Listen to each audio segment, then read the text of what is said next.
Hello everyone, welcome to my channel real eight B Ed academy. My name is Saumya.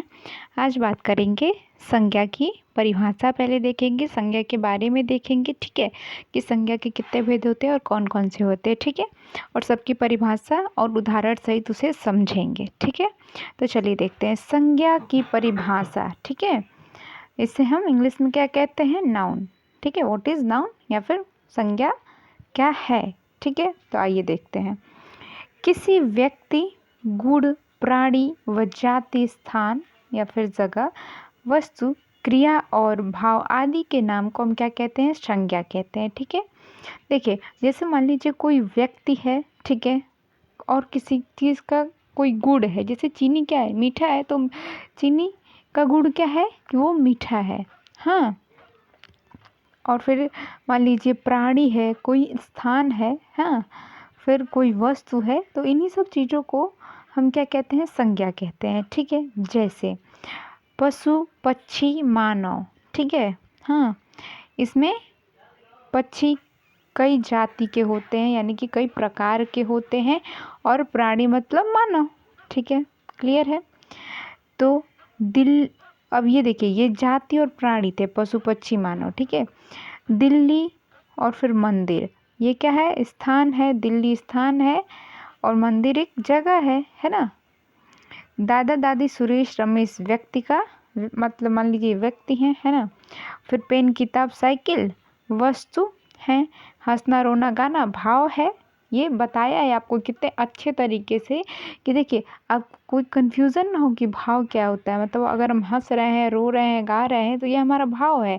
सुंदर, साफ सुथरा, ये हमारा गुण है। भागना, खाना, मारना, पीटना, ये क्रिया है। ये देखिए, ये क्रिया को समझना ज़्यादा ज़रूरी है कि अगर कोई बच्चा भाग रहा है, कुछ खा रहा है, हाँ, मारपीट हो रहा है, तो वो क्रिया कर रहा है ना। और फिर देखिए यहाँ पे और भी अच्छे तरीके से, है ना। रमेश परीक्षा में प्रथम आया था, इसलिए वह दौड़ता हुआ स्कूल से घर पहुंचा, ठीक है। इस बात से वह बहुत खुश था। उसने यह बात अपने माता पिता को बताई और यह समाचार सुन वह इतने आनंदित हुए कि उन्होंने उसे गले से लगा लिया, ठीक है। आइए अब इसके बारे में और अच्छे से देखते हैं। इन पंक्तियों में जो आप उदाहरण देखें, इन पंक्तियों में खुश, आनंदित, ये भाव है। रमेश माता पिता व्यक्ति हैं, स्कूल घर स्थान है, शून्य और गले क्रिया है, ठीक है।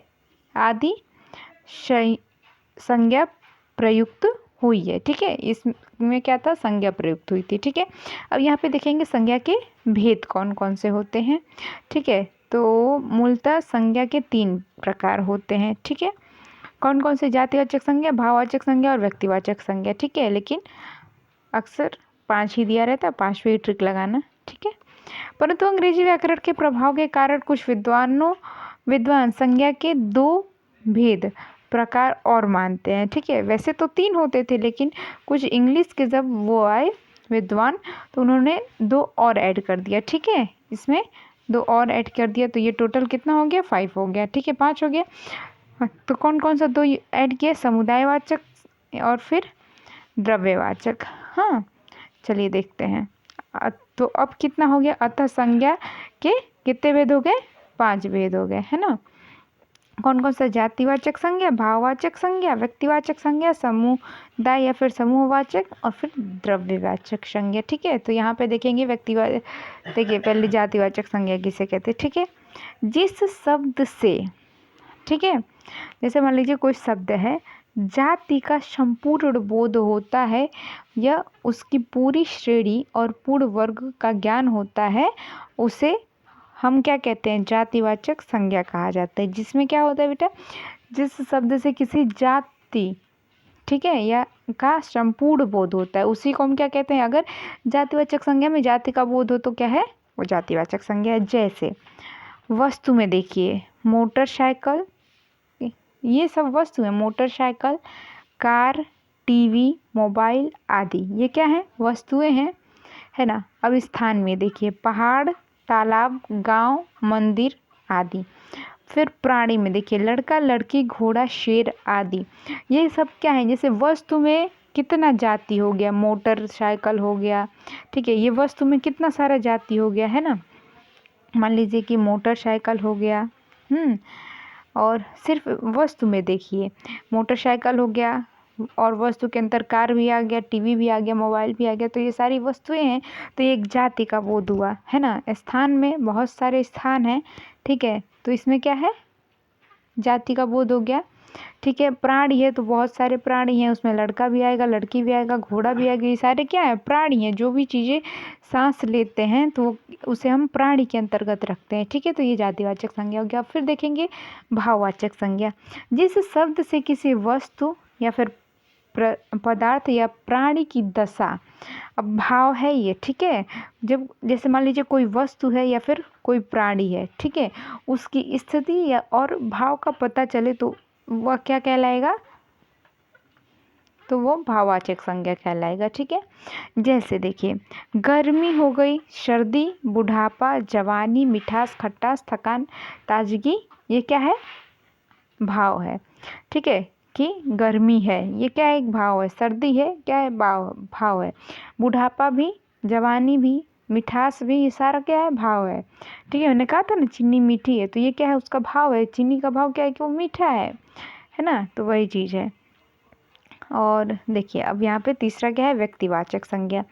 जिस संज्ञा शब्द से किसी विशेष स्थान, अब जातिवाचक में आप कहोगे और व्यक्तिवाचक में कि देखिए अभी आपने कहा कि जातिवाचक संज्ञा में कि अगर स्थान का बोध हो तो जातिवाचक संज्ञा। देखिए अब व्यक्तिवाचक संज्ञा में क्या है कि कोई विशेष स्थान दिया हो, ठीक है, कोई विशेष वस्तु दिया हो या फिर विशेष व्यक्ति दिया हो। अब इसमें विशेष है का नाम पता चलता है तो उसे हम क्या कहते हैं, उसे हम व्यक्तिवाचक संज्ञा कहते हैं। अर्थात जिस संज्ञा शब्द से किसी खास व्यक्ति, वस्तु व स्थान का पता चले, वह देखिए चले जो कि अपने आप में विशिष्ट यानी कि अपने जैसे एकमात्र हो, उन शब्दों को हम क्या कहेंगे, व्यक्तिवाचक संज्ञा कहेंगे। ठीक है, जैसे देखिए अब स्थान में भारत एक विशेष है ना, दिल्ली एक विशेष है, गोवा विशेष है, अमेरिका विशेष है, अमृतसर भी विशेष है।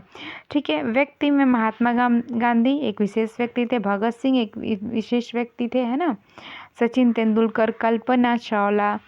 ठीक है, और वस्तु में रामायण, महाभारत, ऋग्वेद, रामचरितमानस। समझ में आ गया होगा, क्लियर है। तो यहाँ पे आपका व्यक्तिवाचक कंप्लीट हुआ। ठीक है, अब फिर देखेंगे सिर्फ 2 बचा है, समुदायवाचक या फिर समूहवाचक। कंफ्यूज नहीं होना, समुदायवाचक या फिर समूहवाचक। जो शब्द किसी विशिष्ट या एक ही वस्तुओं के समूह या एक ही वर्ग व जाति के समूह को दर्शाता है उसे हम क्या कहेंगे, समुदाय या फिर समूह। ठीक है, यहाँ पे देखना, जो शब्द किसी विशिष्ट या एक ही वस्तु के समूह का ही वर्ग हो, समूह जिसमें हो, ठीक है, तो वो क्या हो गया, समूहवाचक संज्ञा। जैसे गेहूं का ढेर क्या हो गया, तो उसमें एक गेहूं थोड़ी है, उसमें अगर 50 ऐसे इतने सारे ये सारे गेहूं हैं तो ये क्या है, एक समूह है, किसका, गेहूं का। ठीक है, तो ये क्या हो गया, समूहवाचक हो गया। ठीक है, ये फिर लकड़ी का गट्ठर, विद्यार्थी का समूह। जैसे यहाँ पे मान लीजिए एक विद्यार्थी, यहाँ पे दूसरा, यहाँ पे तीसरा, तो ये क्या हो गया, ये समूह हो गया, विद्यार्थियों का समूह इसे हम बोलेंगे। ठीक है, क्लियर है। यहाँ ढेर, गट्ठर और समूह शब्द किसी न किसी व्यक्ति वस्तु के समूह व जाति को दर्शा रहे हैं, अतः यह समुदाय या फिर समूहवाचक संज्ञा है। ठीक है, सेना, सभा, इंसान, पुस्तक, झुंड आदि ये क्या है, समूहवाचक है। ठीक है, और देखिए फिर हो गया यहाँ पे द्रव्यवाचक संज्ञा। ठीक है, जो शब्द किसी पदार्थ, कोई पदार्थ हो गया, ठीक है, या फिर धातु हो गया और द्रव्य को दर्शाए, ठीक है, तो उनको हम द्रव्यवाचक संज्ञा कहते हैं। जैसे गेहूं का तेल, ये क्या है, द्रव्य है। पानी क्या है, द्रव्य है। दूध क्या है, द्रव्य है। दही क्या है, द्रव्य है। ठीक है, तांबा, सोना, आटा, दाल आदि ये क्या है, द्रव्य है। तो यहाँ पे आपका द्रव्यवाचक संज्ञा कंप्लीट हो गया। तो संज्ञा के भेद यहाँ पे क्या हो गया, पूरा टोटल कंप्लीट हो गए। ठीक है, तो अगर आपको वीडियो पसंद आई हो तो लाइक, शेयर, सब्सक्राइब करना ना भूलें। ठीक है, और अगर कोई भी डाउट हो तो आप कमेंट सेक्शन में ज़रूर पूछ सकते हैं।